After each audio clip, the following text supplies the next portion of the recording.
আমরা নরমালি গুণ কিভাবে করি? আমরা নরমালি গুণ করি ইকুয়াল সাইন এই সেল গুণন এই সেল ইন্টারপ্রেস করি। আমরা এভাবে নরমালি গুণ করি, সেটা হচ্ছে কি ফর্মুলা।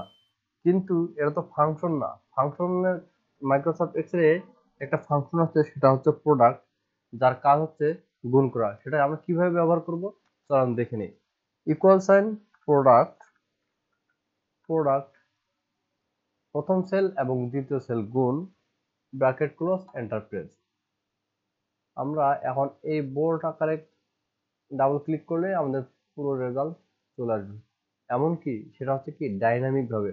যদি আমরা কোনো এখানে ভ্যালু পরিবর্তন করে দেই, তাহলে আমাদের রেজাল্টটা হবে কি পরিবর্তন। যদি 8 দিয়ে এন্টার প্রেস করলাম, তাহলে আমাদের কি রেজাল্ট পরিবর্তন হলো। এটা হচ্ছে মাইক্রোসফট এক্সেলের প্রোডাক্ট নামক ফাংশন, যার কাজ হচ্ছে গুণ করা।